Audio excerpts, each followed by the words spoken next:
One. Here we go. Pardon My Jerk podcast is live to you guys, coming from the Hacienda del Hamlet.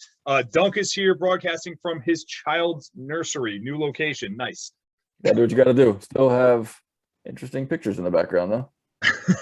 Yeah, right. It wouldn't feel like The Office unless there was like weird pictures of animals behind you. Yeah, I'm still in my spare bedroom, pointed out my window. That's the spot. Good to be back. Thanks for tuning in, everybody. Thank you for the support on our previous podcast. Got some good listens on that one. Thanks for sticking with us through a little bit of a hiatus. Once the games are over, Duncan and I just needed to kind of take a breath and just kind of step away from CrossFit Games content for a little while and start focusing on the more important season at hand, and that is the NFL regular. Absolutely. The season of the NFL regular variety. Season where I never stop thinking about the NFL.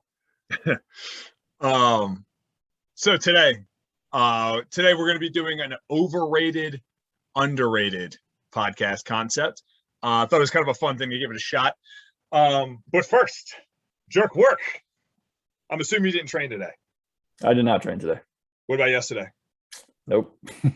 All right. So anyway, I had a good one yesterday. I got a competition tomorrow, so. Oh, right. So we did a fun one yesterday. I immediately thought, I was like, I got to share this one because it was a really good workout. So ascending ladder of snatches, as I like to do, okay? Descending ladder of strict handstand push-ups. Oh, I did see this on your wife's Instagram. Oh, did she post it? Yep. So it was a really cool one. So it was 10, 9, 8, 7, 6, 5, 4, 3, 2, 1 strict handstand push-ups. She did it different, I think. And then it was 5, 5, 4, 4, 3, 3, 2, 2, 1, 1 of full snatches, no power snatches allowed. Start at a bar, you can go touch and go full snatches, and then add 10 pounds each time. Okay. So I did, I think 5 at 135, 5 at 145, 4 at 155, 4 at 165, and worked my way all the way up. It was a fun one. I like that one. I haven't done handstand push-ups in about 3 months, but I like that one. So I've been unless I'm doing someone else's workout, like we were doing the regionals workouts, everything for a while, I pretty much stay away from just kipping handstand push-ups of any kind. Yeah. And maybe if we're doing deficit ones, I'll do it. But just really working on getting those strict ones good to go. And I think I did the whole thing unbroken, which I was pretty happy about. You've got a competition coming up with some kipping handstand push-ups, though, don't you? Yeah, and I should. Yeah, but it was fun. It was fun because I was briefing the workout. I was like, hey, look, obviously it's going to be a lot of shoulder fatigue. Don't fuck around with that, right? So like, you don't want to try and grip and rip a bar that's super heavy. Your shoulders are under fatigue. You know what I mean? Mm-hmm. So it was fun because you kind of had to it was kind of you playing with what's your sort of your threshold for how fast or how hard you can go on those squat snatches because you knew your shoulders were trash. So you had to take your time. What can I handle? Stepping back to the bar, which was cool. So was the goal to go unbroken on those first few bars, or was it just a weight that you could go unbroken? And then that went out the window real quick. I was gonna say that's just like why even go unbroken? You're just gonna fuck yourself. Yeah, it was like 135, 145. I was just ripping it and going.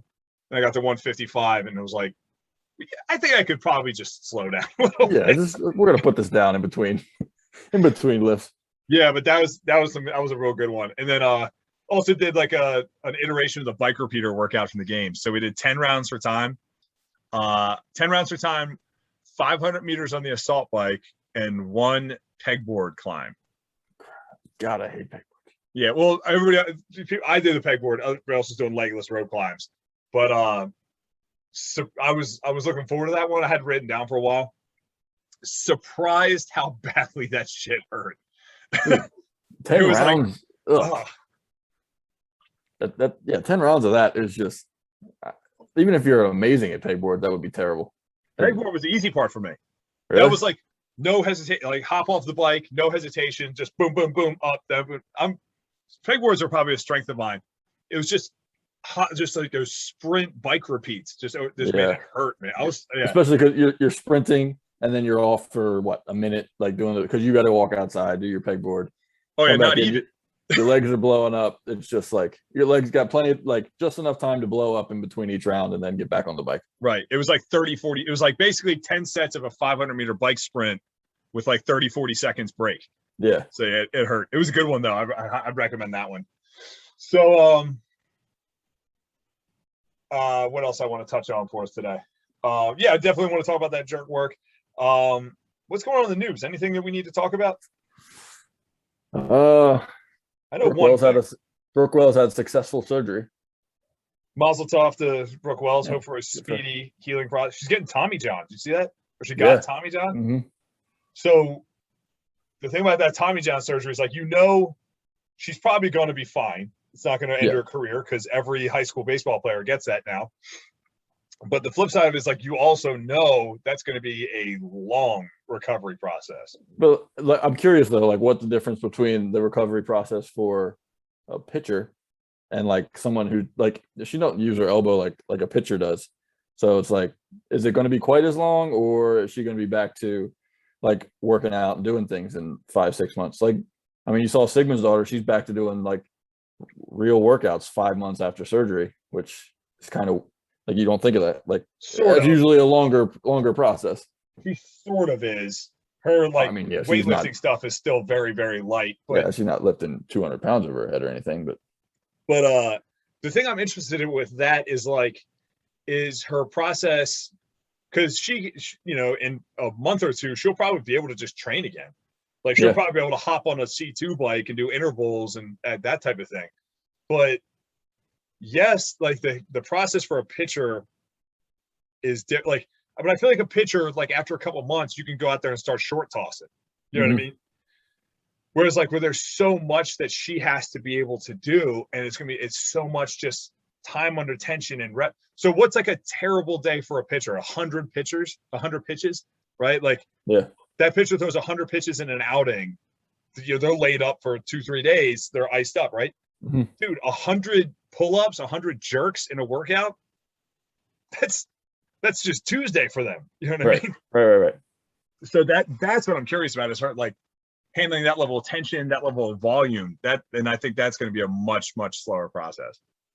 Yeah. So, but I feel like she'll be back in time to be able to compete for the games next year. I don't think it's going to completely derail her season. Oof, that's generous. That's generous. She's got what, 11 months, 10 months before the last chance qualifier. I mean, I'm curious if like, is she not able to do the Open? Is she going to be able to like compete in any of those events? Like, do you think she could get some? I don't know how that'll work with an injury. Like, yeah, you went to the games last year, but you're injured and you can't complete the first set of the first step in the process to go back to the games. But do you think that there's a way that she would be able to work around that? I don't think so. I think there should be. You think they should just move her along the process just because she's been there so many times? That's tough, but like I feel like yes, even though it's probably not fair. Yeah, I don't know how much I buy that, but I think there's just the timeline's gonna be too compressed for her. I think she's done for next year, honestly. It might even be for the best. Like 2 years off for like CrossFit athletes, 2 years off is, if you do it right, that can be a really good thing, especially because she's still pretty young. Ben Bergeron tells this story about Brent Fikowski. And Brent Fikowski was like a fringe regional athlete for like several years and just couldn't get over the hump. And he finally just had this 1 year. He showed up to regionals. He blew everyone out of the fucking water, and it was like amazing. He killed everyone.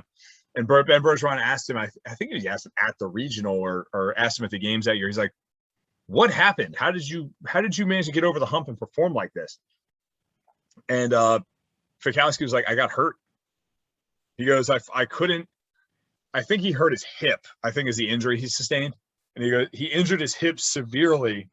So he just couldn't do a lot of the stuff he likes to work on. So he had to work on weaknesses. You know what I mean? So he said the injury was the best thing that ever happened to him. And that's pretty bizarre because like a hip, that's a pretty serious one. It's like it takes a lot of things off the table. Yeah. But I think Fikowski just struggled with a lot of like strength stuff. So I think he like spent a lot of time working on like overhead pressing and handstand push-ups and that. If I could be getting that wrong, but I think that's how that went. So, same thing for Brooke Wells. Like there's maybe this could be a really good thing for her. Yeah. The unfortunate thing for her, though, is the things that she's not great at and are heavily dependent on her elbow. Right. So, but 2 years is 2 years. So, she's going to be laid up and not able to use her elbow for not the full 2 years. It's going to be 5-6 months. That's just if you're thinking of it the way you are, it's just not going to be enough time to get back to the games. But she'll be healthy by the next games. Yeah. Reebok got bought. Did they? Yeah. Did you see that? Mm-mm. Adidas sold them to Authentic Brands, I think is the name of the company. I know they own Aeropostale. They own Brooks Brothers. They own Volcom. They own a couple other sports type of brands. Like they're in the the training space. I'll bring it up right now. So I think $2.5 billion. The crazy thing is Adidas bought Reebok, I think in 2004, 2005. And I think they took a bath on the sale. Really? Like I think they sold it for about $1 billion less than they bought it for. Wow. Yeah. 15 years ago. That's bad. So, more than that. Bought in 2005 for $3.8 billion, sold for $2.5 billion. You would think just owning something for 15 plus years, it would just occur with inflation, like that. You at least get your money back. I feel like that happens with everything. Like if you own something for 17 years, especially right now, it's like if you've owned it that long, you'd think it'd be making money, or you'd be able to sell it for a profit. Yeah. So that's bad. That's bad. Yeah, 1.3 billion loss. $1.3 billion. I'm trying to find it right now. I had it up on my phone. Who else? Okay, so Authentic Brands Group owns Sports Illustrated. They own Prince Sports, Tap Out, Volcom, Nine West, Brooks Brothers, Aeropostale. I don't know how you say it, and Izod. Aeropostale, bro. Aeropostale. Sorry. I thought that company was like perpetually going out of business.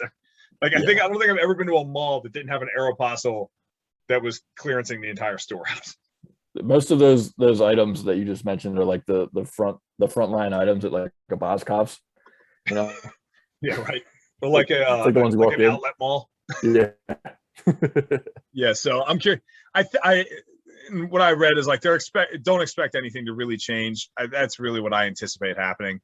I think that's just what we're going to see is like they're just going to stay in the training space, stay as like a training type of brand. I hope they keep churning out nanos, but from what I understand, they actually just re-upped their athlete lineup and added some new athletes. So I hope they're not going away. I like Reebok stuff. I'm one of the few, maybe it's because I'm an old head, but I'm team Reebok now. I've always been Nike. Nike, there's fluctuation. There's too much fluctuation in Nike. Like some of their shit is awesome. Like the Metcon 6s were weak. I'm not a fan of the Metcon 6s, but the Metcon 5s were amazing. Yeah, I mean, like everybody has good and bad shoes. They churn them out like they churn out iPhones now. So if you don't like the Nano 12s, then the Nano 13 will be out in 4 months. Fair enough. Okay. That should basically do it for anything that I can remember. I gotta start.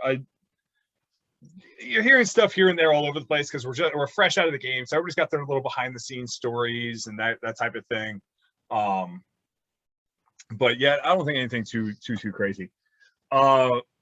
Overrated, underrated. So pretty common podcast sort of subject, but here's the way this is going to go. I'm going to give you a topic.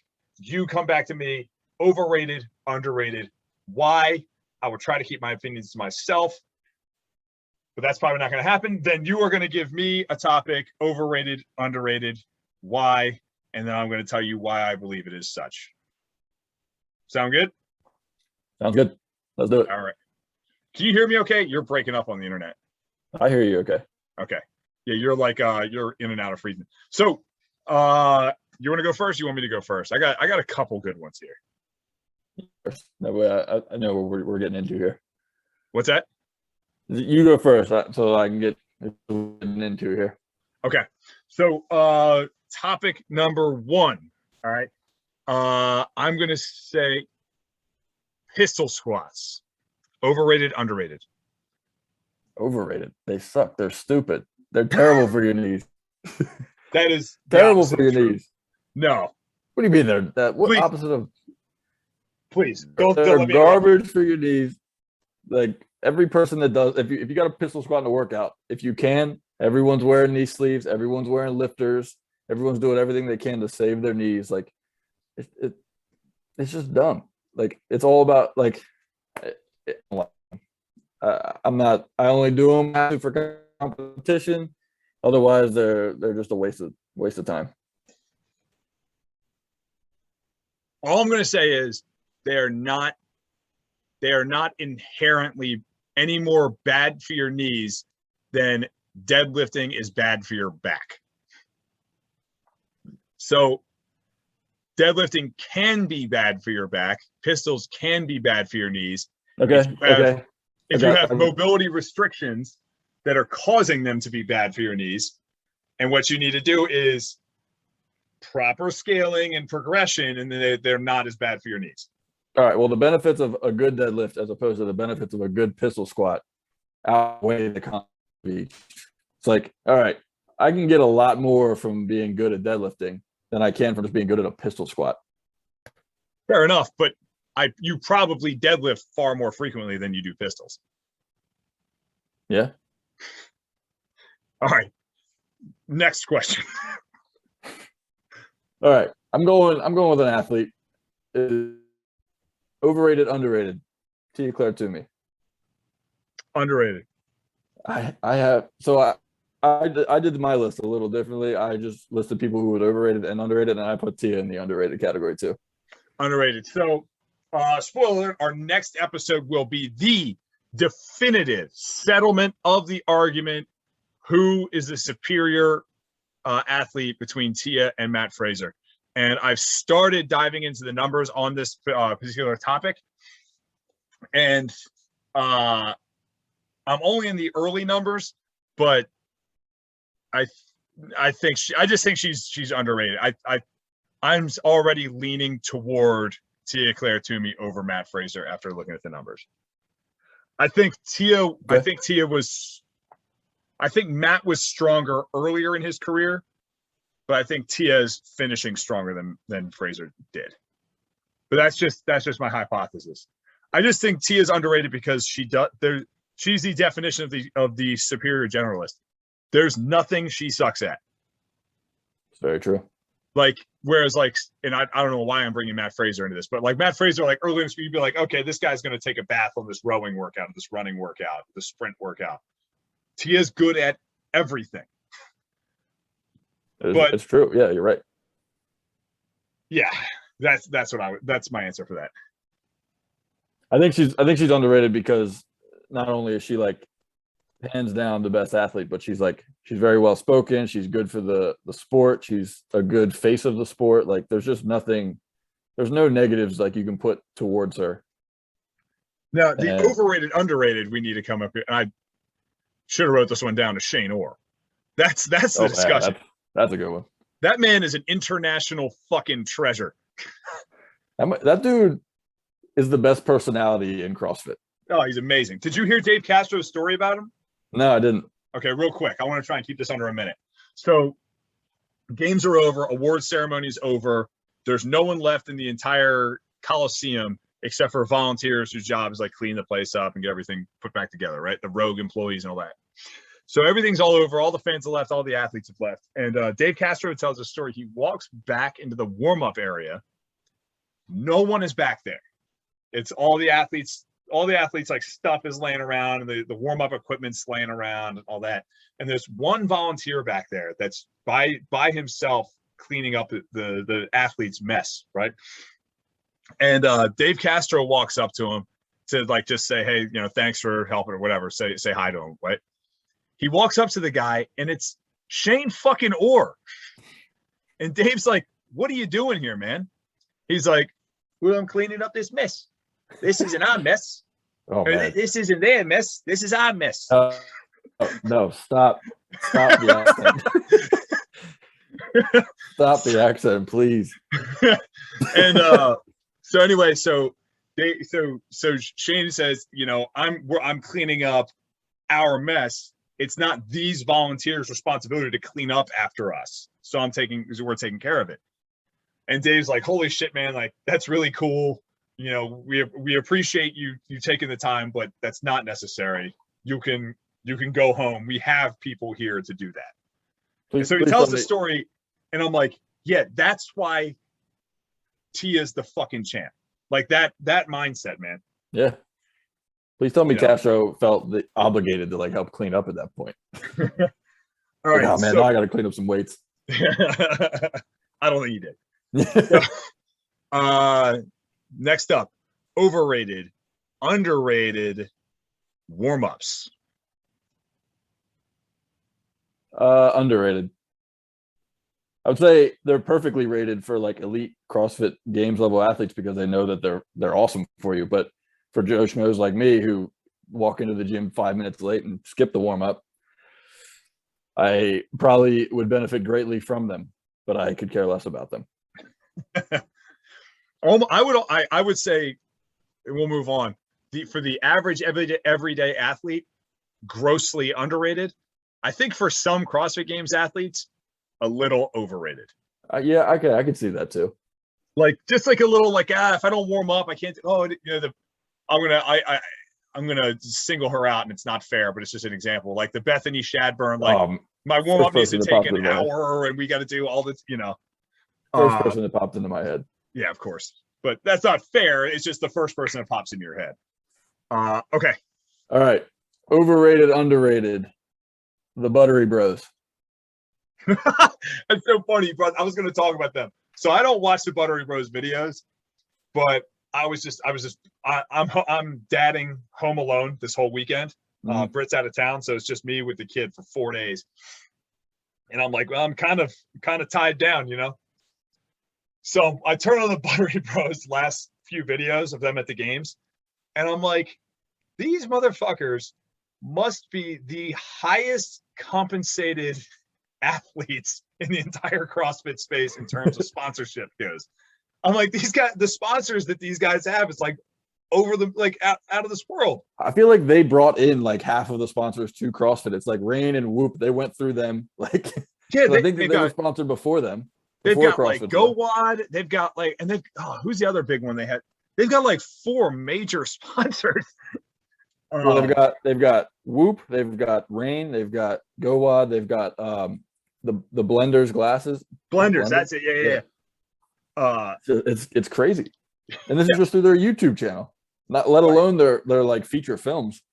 Yeah, right. But as far as overrated, underrated goes, it's a tough one. It is nothing against Mars and Heaves. I genuinely like those guys. They're awesome for the CrossFit space. I do think that. Like, I think they're kind of a cool way of sort of blending like the bro sesh crowd bring them into the CrossFit ecosystem. But me personally, I'm like, not for me. just not for me.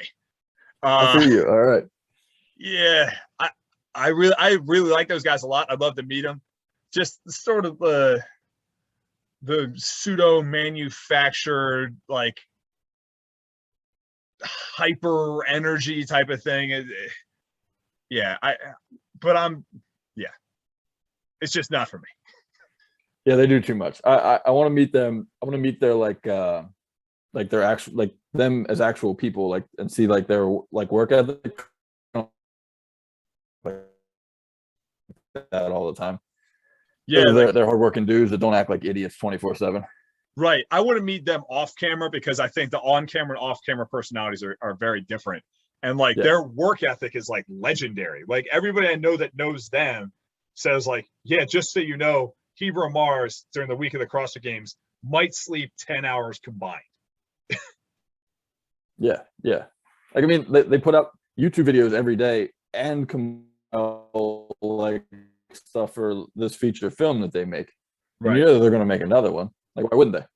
They already, all right, I'm not the authority on Buttery Bros Matters, but I just watched a video today where they said they're done.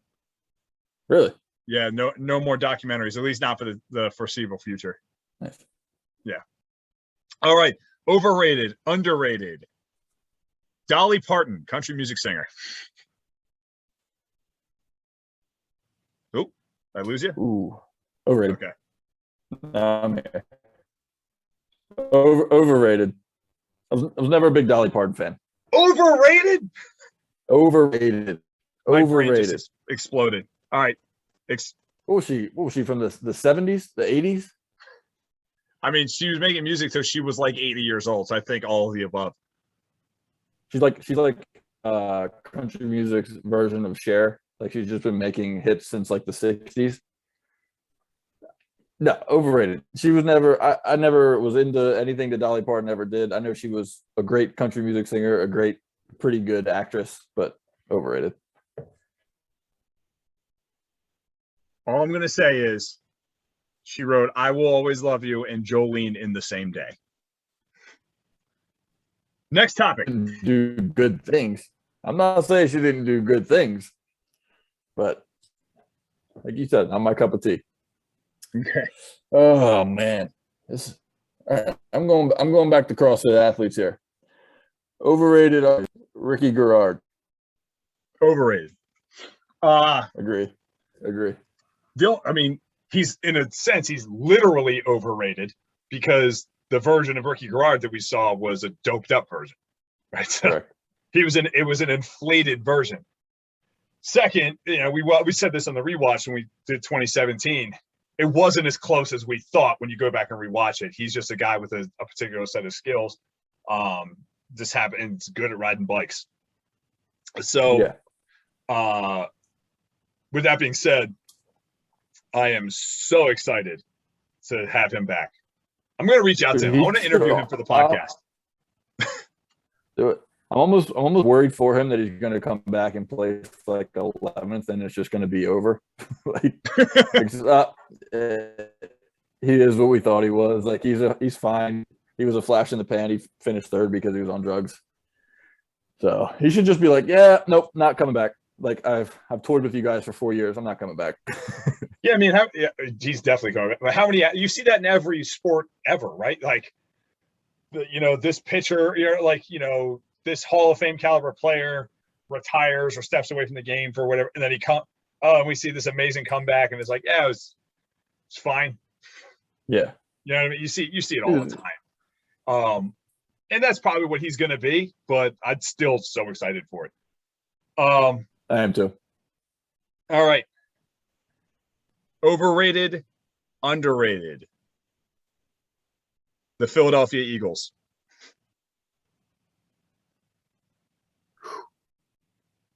That's a good one because I think they're. Oh, I'm gonna say underrated. Okay.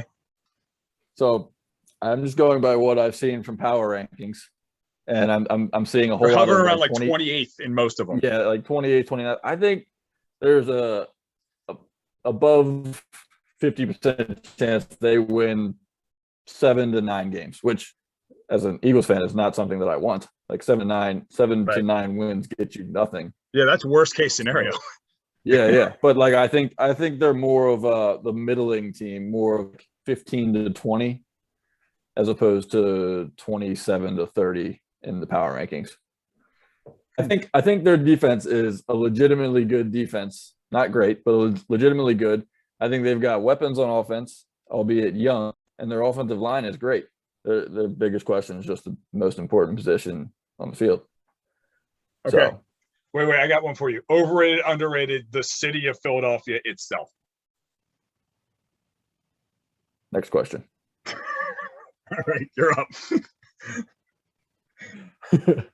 Oh, man, I like overrated, underrated. The Lakers. The Lakers? The Lakers.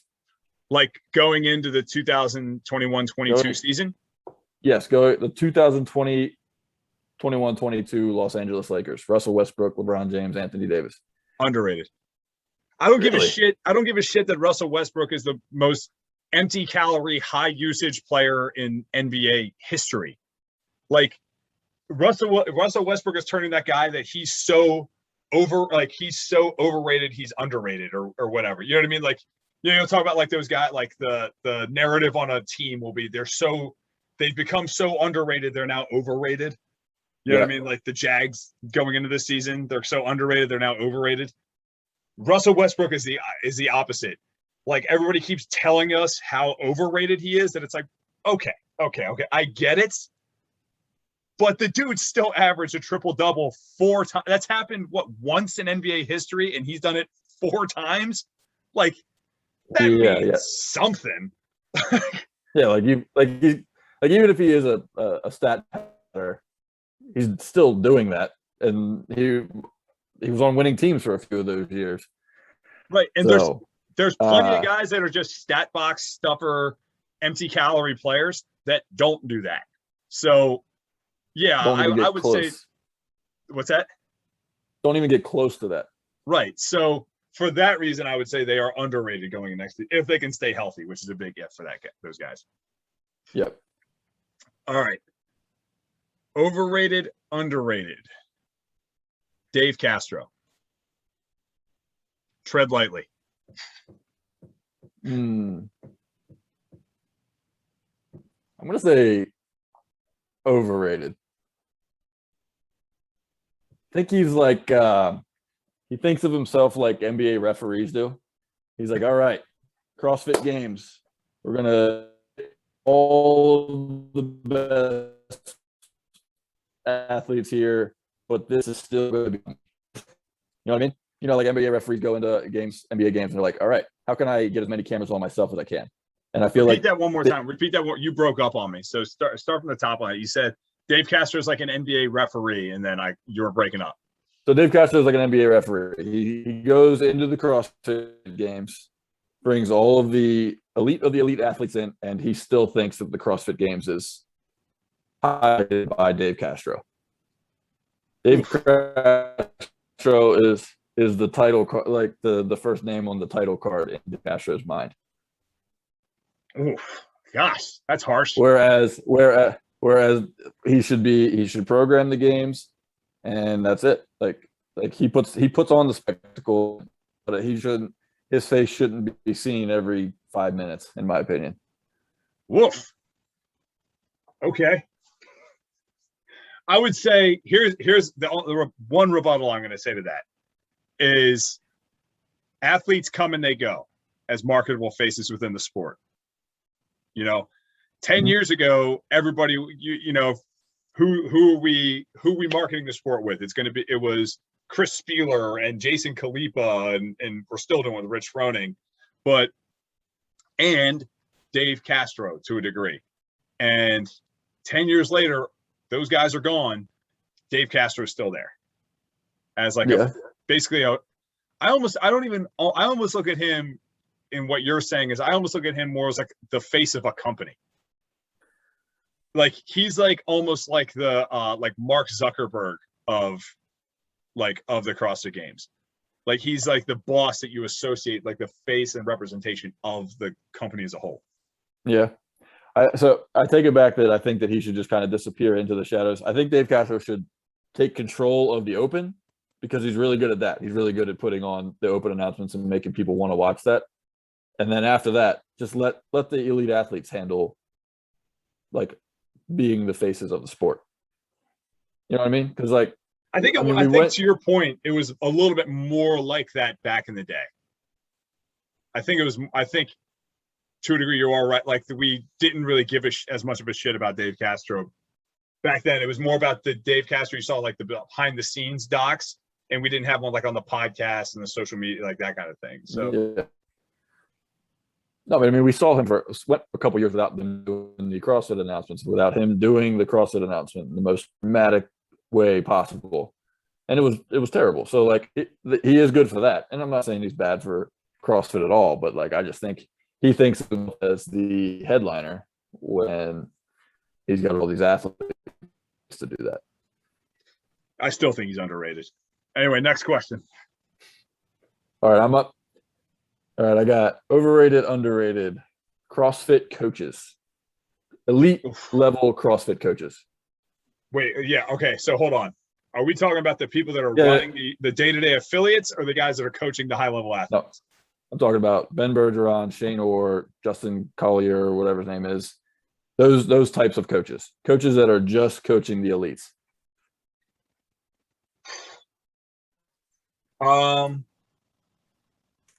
Overrated by themselves. I think they overrate themselves.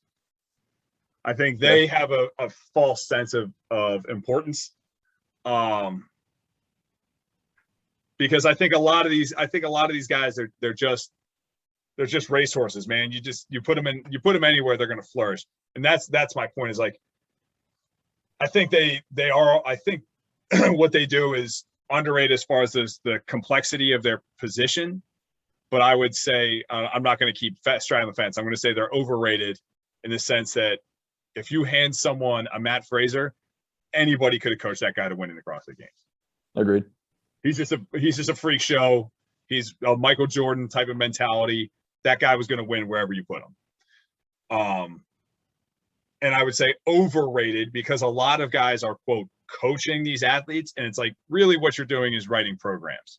That's your coaching you're doing, you know?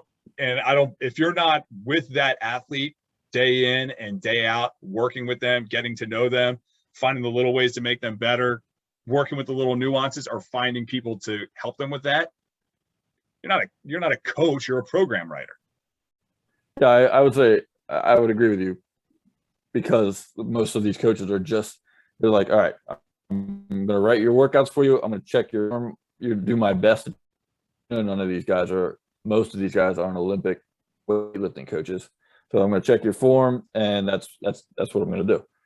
But I think we found out over the last it's what you do in like the 12 to 16 hours that you're not at the gym that really is going to put you over the top.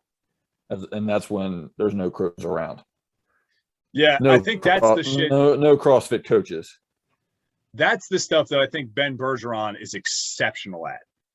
Like, the guy's extremely well informed. He really knows his shit, and he can help. Like, he helps with the technical aspect of it.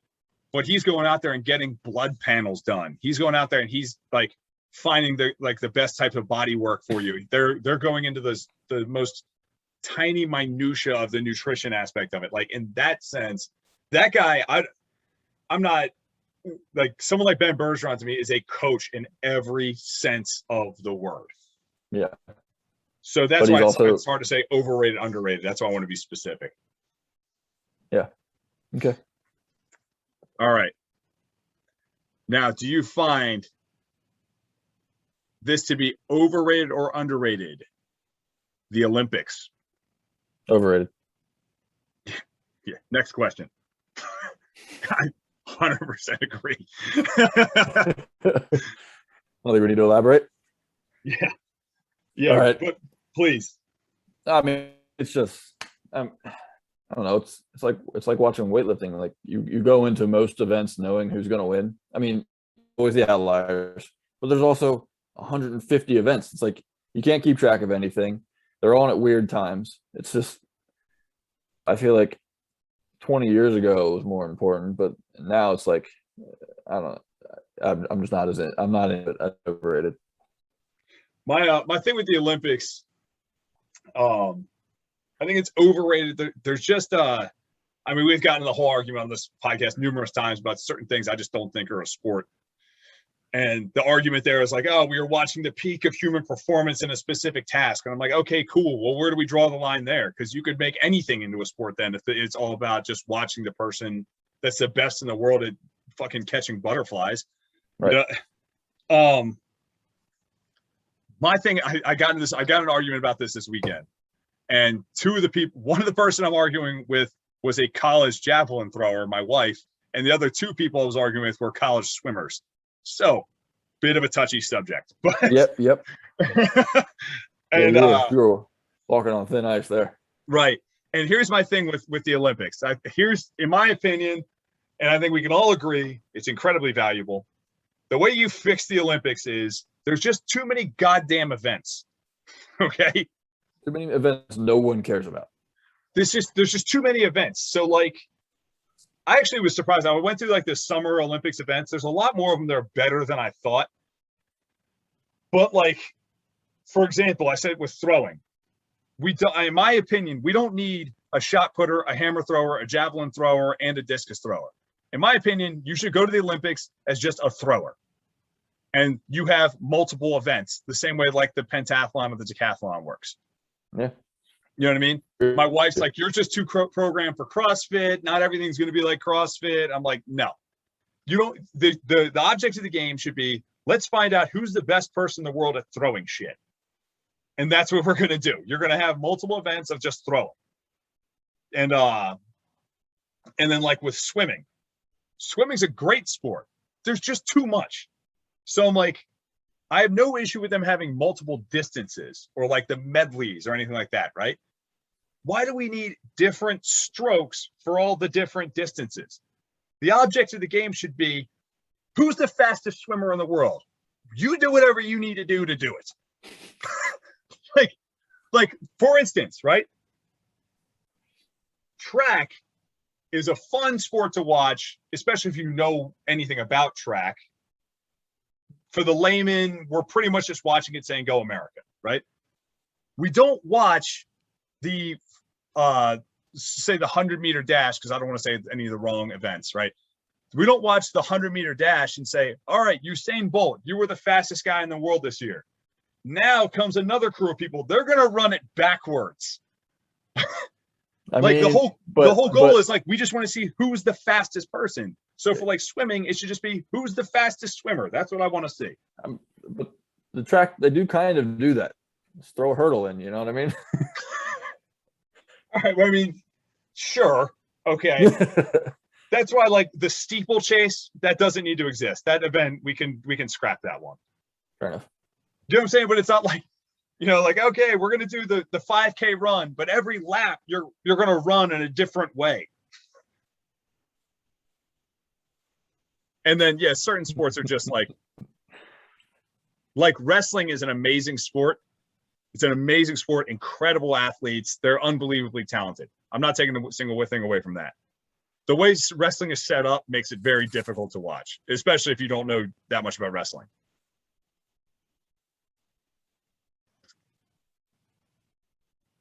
I'm losing it. Hold on one sec. Yeah. Yeah, no, you're right. Okay. You're back. Yeah. Sorry. I know I asked you the question and then I went off about it. So please, if you have anything left to say, please get it out. We good? Yeah. Hold on one sec. Okay. So you're back. So anyway, I kind of went off on a tangent there and I apologize. If you have anything left to say about the Olympics, please get it in. I apologize for interrupting you. Nothing left to say. I just think it's overrated. All right, next question. All right, how many more do you have? I've got two more, and I want to finish. Okay, so I can probably get two more. All right, one more for me. Overrated, underrated. Game of Thrones. Underrated. People trashed it way too much for the final season. The final season was okay. Yeah. The older I get, the more I hate the final season. But they act like one bad season completely ruined the whole ride that we were just on. I agree with you. Completely underrated. Like it was a phenomenon for 10 years. And then we're all upset about like 3 episodes. Right. So like I didn't like the final season either, but I still appreciate how much I look forward to watching that show every week and how much I like thought about it when it wasn't on TV. Right. Many a barroom conversation. Yeah. There has not been another show that has brought out those conversations or brought out like those thoughts in my head. So agree. Yeah. Underrated. Yeah, I'd say we have talked here a lot in recent years. Like how HBO kind of sucks now. Now I've heard they've got some cool stuff coming down the pipe, but HBO sucks now. They just don't have anything of like that caliber. Like they threw out for a while. They threw out like bangers after bangers, like Sopranos, The Wire, Game of Thrones. It was like there was a lot of good stuff that just like it just kept going, and it's been kind of stale for the last few years. Well, I'll keep my opinions on that to myself. Okay. Next, overrated, underrated. The COVID vaccine. I'm just kidding. Oh God. All right, overrated, underrated. Strict pull-ups. Underrated. Please. Underrated, especially in our space. I mean, and I'm a victim of it. It's like, all right, I can do like eight to 10 strict pull-ups pretty easily, and then I'm just gonna do butterflies the rest of the time, you know. And I get into a situation where like I just do butterflies for days, and now I've got a bum shoulder. So I don't know. It's underrated because it's not pushed more on CrossFit athletes. It's do your strict pull-ups until you can get your butterfly pull-ups, and then don't do them again. Fair enough. So I get why like why we do it, because it's you're strong enough. Let's do it. Let's like we want to get through the workouts faster. Like want everybody to breathe harder, but like taking a step back and like strengthening those muscles and getting back to the basics and would be a good thing for a lot of CrossFit gyms.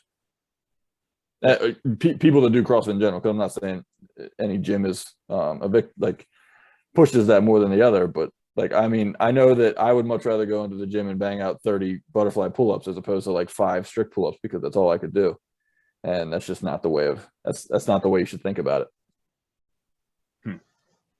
Yeah, I think they've become overrated in the sense that just like, you know, you have some gyms that are saying like no butterflies, that you can do 10 strict pull-ups, or like the gyms that are like, or the people are like, oh, 0 pull-ups were done that day. You're like that bullshit too. Like, Yeah. I think it's sometimes I think the big thing is like we forget sometimes why we do the butterfly pull-ups and why we do the strict pull-ups. And I put it on the gym sometimes is like, just program strict pull-ups sometimes. Yeah. You know, but then you have the other gyms that are like, we don't do butterflies, we don't do kipping here, we're all strict. And it's like, well, then now you're missing another important element of just like metabolic conditioning that you get with not going to a CrossFit gym and not doing kipping or butterfly pull-ups is like going and running and you can only run with your hands in your pockets. Right. Yeah. Because like, you know what I mean? Like there's a reason we do it. And it's just, you just have to be a good coach and instill that why, right? And for that reason, I say they've gotten to the point now where they're kind of overrated. I think it's just you can't be a lazy programmer. You have to program all the different stuff. It depends on where you go, whether or not it's overrated or underrated, because you could go to travel to 3 different gyms and they'll like oh, we don't do strict pull-ups here. Why would we? They're never in competition. Right. Yeah. Or you can go to 10 other ones and it's like, yeah, we do strict pull-ups all the time. Why wouldn't we? They're great for your shoulders and strengthen your back and everything. Right. So next question. You're up. I'm out. You're out? I'm out of questions. Okay. Here we go. Final question. Overrated, underrated, CrossFit's performance enhancing drug problem. Overrated. I don't think there's a problem. Please tell me all about it. I don't think like overrated because like, yeah, we make a big deal of like 2 people that get popped every year that come to the games, but it's not like the biggest headliner was Ricky Garrard, and that was because he did well. But like other than that, like who are we talking? We're talking about like the 4th female or the 2nd female on like the 12th place team, or like a girl that was going to finish in 38th place anyway. You know, it's not like we're not having these high top level elite athletes get popped every year. So like performance enhancing drugs are a problem in every sport, and more so like football, baseball. Those sports have more of an issue than what CrossFit does. Fair enough. Yeah. Yeah. I think that's a perfectly fair argument. It's just, it just came to mind. I wanted to do a PED episode. I just wasn't sure. We have enough yet to sort of warrant a PED episode, at least not until drug tests get back. All right, we're back. And we are recording. Sorry about that. Anyway, I wanted to wait. I wanted to do a PED episode. But I don't know necessarily, at least unless something happens, that it's warranting a full episode yet. But it was just on my mind because we've just seen I do feel as though we had and I could be wrong about this too. I did feel as though we had an inordinate amount of failed drug tests this year. I guess they were mostly on the team side, or exclusively on the team side. Hey guys, Kyle here. So sorry about the internet connection. As it turns out that we don't have the best Wi-Fi out here in rural Pennsylvania. However, I think we effectively discussed this topic to the amount that it needs. However, expect this one to be something we revisit in the future. Unfortunately, Dunk had to go, and the internet was just not wanting to cooperate for us. So I think we're going to wrap this episode up from here. My apologies for the internet connection issues. We're going to get that wrapped up and taken care of in the future. But for those of you that tuned in today, thank you so much for listening. Thank you for making it to the end for us. We're going to be back with you real soon with a nice, fun episode.